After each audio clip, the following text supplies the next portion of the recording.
My parents and brothers are immigrants from India. They came over in March of 1970, and then in 1971, 72, and 73, my parents had 3 more boys. So we were 5 boys growing up together.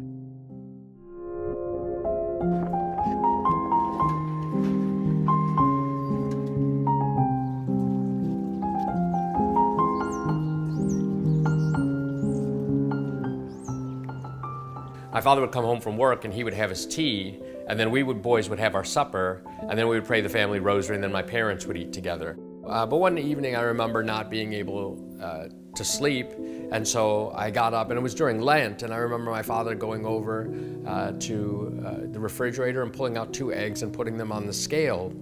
And the bigger one he gave to my mother for her supper, and the smaller one he kept for himself. So it made an impression on me that for them, faith was real.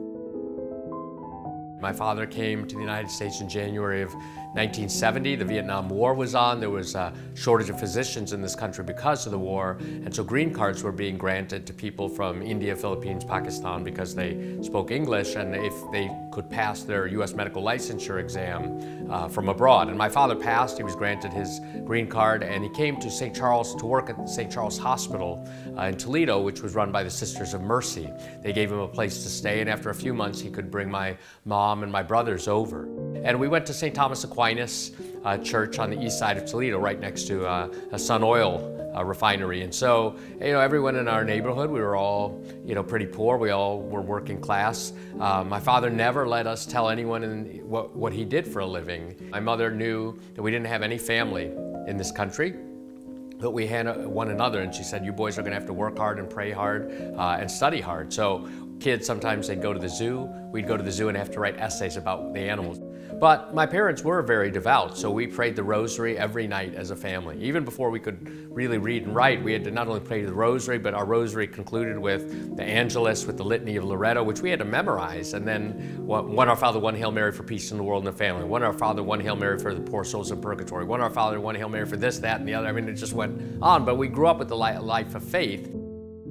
My parents were trying to teach us the value of daily prayer. Oftentimes in those days, we lived very close to the hospital where my dad worked, and we could walk across the fields and go look for him. He'd walk around the hospital, and we'd find him invariably in the library or on his knees in the chapel praying for his patients. He was very devout. My mother had a very kind of simple but pious faith. So, for example, she had a statue of the Blessed Virgin Mary, and when we were children, she'd put our pictures in the hands and at the feet of the Virgin. My mother would visibly weep, thinking about her sins and what happened to Jesus. So for my parents, faith was real.